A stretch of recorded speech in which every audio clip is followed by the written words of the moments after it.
America ने मुज़ाकरात का झांसा देकर ईरान की 3 जौहरी तंसीबात पर हमला कर दिया। फर्दो, नेतन्स और अस्फहान में जौहरी अहदाफ पर बम बरसा दिए गए। ईरान ने आबनाए हर्म्स बंद करने और जवाबी कार्रवाई करने का ऐलान कर दिया। अमरीकी हुक्काम के मुताबिक अमरीकी B-2 बमबार तैयारों ने फर्दो जौहरी साइट पर बमों का एक पूरा पेलोड गिराया। फर्दो एटमी प्लांट को मुकम्मल तबाह कर दिया। ईरान का आबनाए हर्म्स बंद करने और जवाबी कार्रवाई का ऐलान कर दिया। अमेरिका तो थोड़ा इंतजार करे, हमलों की सजा भुगतेगा। पासदारान इनकलाब ने कहा कि ईरान मशरिक़ वस्ता में तमाम अमरीकी असासों को निशाना बनाएगा। यूरोपीय यूनियन का कोई भी बहरी बेड़ा यूरोप नहीं पहुंच सकेगा। अब जंग शुरू हो चुकी है। खत्ते में मौजूद हर अमरीकी शहरी या फौजी अब हदफ है। अमरीकी हमले के बाद ईरान का इसराइल पर मिसाइलों और ड्रोन से हमला, 14 स्ट्रेटेजिक अहदाफ को निशाना बनाया गया। अरब मीडिया के मुताबिक तल अवीव समेत इसराइल भर में जंगी सायरन बजना शुरू हो गए और फ़ज़ाई दिफाई निज़ाम फ़ाल कर दिया गया। हैफा पर मुतादिद ईरानी मिसाइल गिरने की इत्तलात। ताज़ा मिसाइल हमलों में इसराइल के मुख्तलिफ हिस्सों में नुकसान हुए।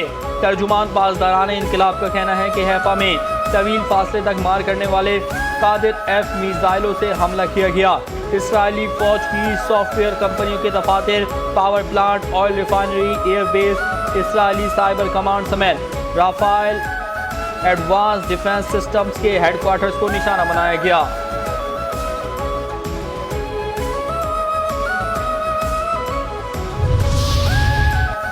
अब अमन होगा या फिर ईरान के लिए सानहा। अमरीकी सदर डोनाल्ड ट्रंप की तेहरान को धमकी।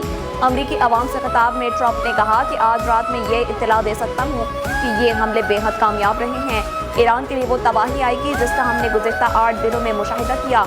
याद रखें, कई दीगर अहदाफ बाकी हैं। आज रात का हमला इन सब में सबसे मुश्किल और शायद सबसे मोहलिक था, लेकिन अगर अमन जल्दी ना आया तो हम इन दीगर अहदाफ को तेज़ रफ्तारी, मुहारत और दुरुस्तगी के साथ निशाना बनाएंगे।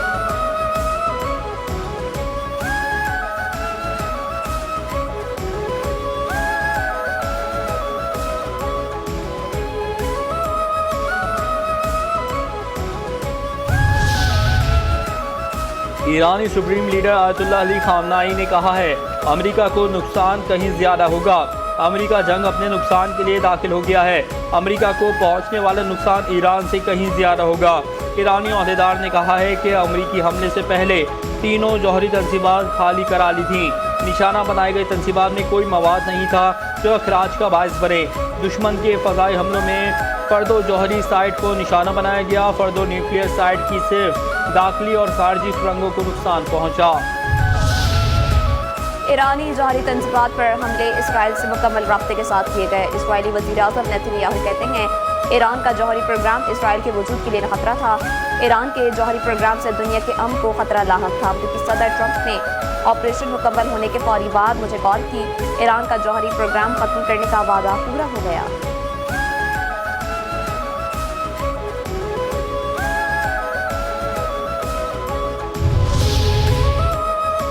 अमरीकी हमला आलमी कवानीन की संगीन खिलाफ वर्जी है। दिफा के तमाम ऑप्शन महफूज हैं। ईरानी वज़ीर ख़ारजा अब्बास इराक़ची का अमरीकी हमलों पर शदीद रद्द-ए-अमल।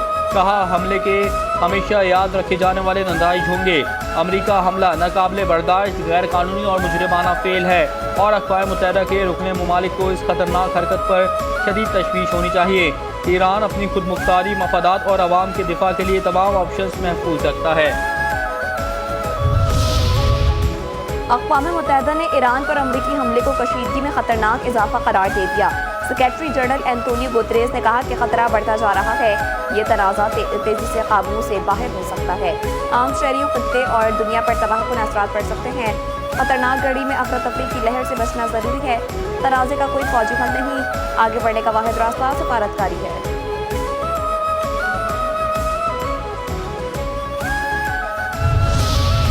साइंसदान और माहिरीन मुल्क की जौहरी सनत को आगे बढ़ाने का अमल जारी रखेंगे।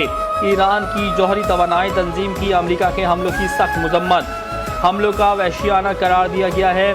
आलमी जौहरी तवानाई एजेंसी पर भी तनकीद। कहा, वो इस मामले में लापरवाह और यहाँ तक कि मुआविन साबित हुई है। आलमी बरादरी ईरान की जायज़ पोजीशन की हिमायत करे।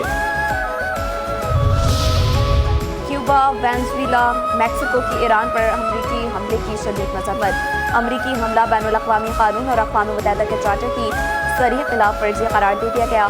क्यूबा के सदर ने कहा कि अमरीकी बमबारी इंसानियत को नाकाबिले वापसी बहरान की तरफ धकेल रही है।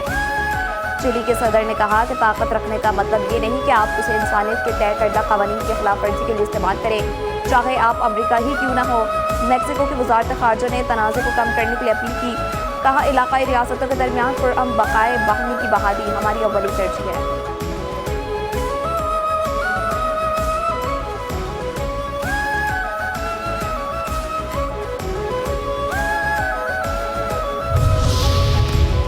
फील्ड मार्शल सैयद आसिम मुनीर की अमेरिका से तुर्किया आमद। फील्ड मार्शल सैयद आसिम मुनीर की तुर्क सदर रजब तैयब एर्दोगान से मुलाकात। दोनों ममालिक के ताल्लुकात को मज़ीद वसअत देने के आज़म का इरादा।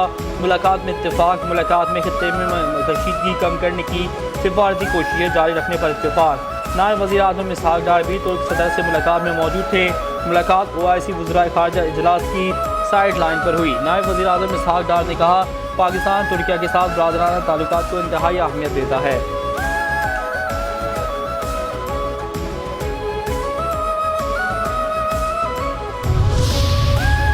OIC वज़राए ख़ारजा का इजलास इसराइली जारियत की मजम्मत जंगबंदी पर जोर। नायब वज़ीर आज़म इसहाक डार और ईरानी वज़ीर ख़ारजा अब्बास इराक़ची का एक साथ बैठना इलाक़ाई इत्तेहाद और मुकालमे की अलामत करार।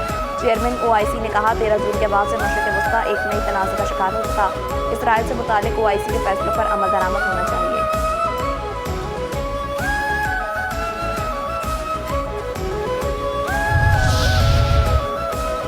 इस्तांबुल में OIC वज़राए ख़ारजा का इजलास। नायब वज़ीर आज़म और वज़ीर ख़ारजा इसहाक डार का खिताब। कहा, उम्मत मुस्लिमा को मुख्तलिफ चैलेंजेस का सामना है। दरपेश चैलेंजेस से निमटने के लिए मिलकर काम करने की ज़रूरत है। इस्लामोफोबिया की रोकथाम के लिए हम सबको मिलकर इक़दामात करने होंगे। उम्मीद है चैलेंजेस से निमटने के लिए OIC भरपूर किरदार अदा करेगी। पाकिस्तान ईरान पर इसराइली हमले की मजम्मत करता है। इसराइल गजा में भी मजलूम फ़लस्तीनियों का कत्लेआम कर रहा है। गजा में फ़ौरी जंगबंदी का मुतालबा करते हैं।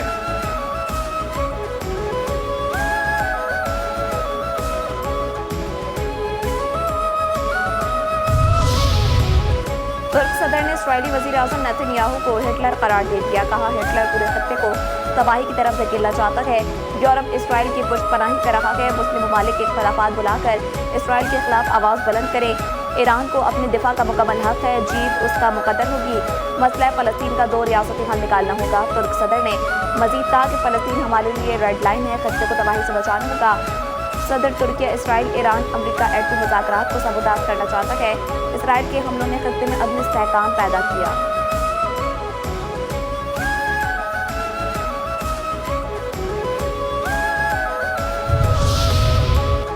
सवात के शाही बाग की झील में कश्ती उलट गई। 9 अफराद जहाँ भाग, 2 अफराद को बचा लिया गया।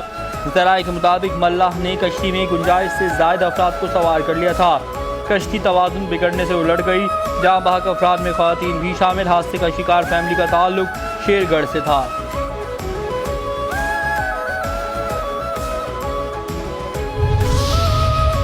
मलाला का लड़कियों के तालीमी हुकूक के लिए जद्दोजहद जारी रखने का अज़्म। कहती हैं, मेरी तालीम के लिए शुरू होने वाली जद्दोजहद अब दुनिया की हर लड़की की तालीम को यकीनी बनाने का मिशन बन चुकी है।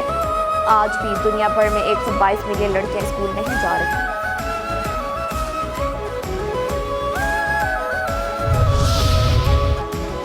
मणिपुर फसादात। मोदी सरकार की गफलत और सिक्योरिटी की नाकामी साबित हो गई। भारतीय रियासत मणिपुर तवील अरसे से मोदी सरकार की सियासी नाअहली, समाजी गैर जिम्मेदारी और सिक्योरिटी गफलत का शिकार।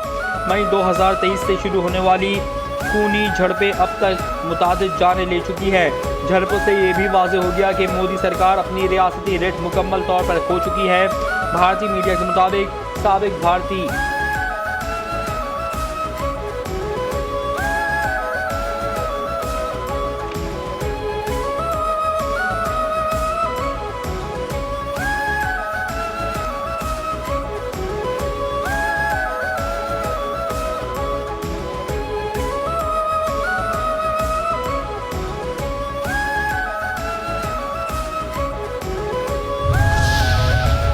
कराची के मुख्तलिफ इलाकों में बूंदाबांदी। मौसम खुशगवार। हब्स का खात्मा। शहर की फजाओं ने बादलों की चादर ओढ़ ली। महकमा मौसमियात के मुताबिक शहर में वक्फे वक्फे से बूंदाबांदी और हल्की हवाएं चलती रहेंगी। लाहौर में बादल बरस पड़े, दर्जा हरारत में कमी, हब्स का जोर टूट गया। महकमा मौसमियात के मुताबिक आसमान में बादल छाए हुए हैं, वक्फे वक्फे से बारिश बरसने का सिलसिला जारी रहेगा। इस्लामाबाद, बलाई पंजाब, AP और सिंध में भी बारिश की पेशगोई। कश्मीर और गिलगित बल्तिस्तान में भी बादल बरसने का इम्कान।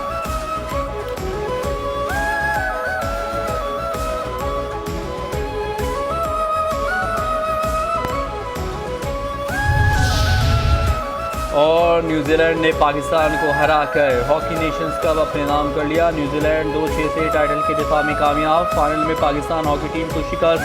न्यूजीलैंड ने पहले क्वार्टर में 2, दूसरे क्वार्टर में 3 गोल किए। पाकिस्तान के ज़करिया हयात और सुफियान खान ने 1-1 गोल किया। न्यूजीलैंड के कॉजलेट के 2, थॉमस, फिंडले, बोल्ट और सेम का 1-1 गोल। न्यूजीलैंड के खिलाड़ी निक वुड्स मैच के बेहतरीन खिलाड़ी करार पाए।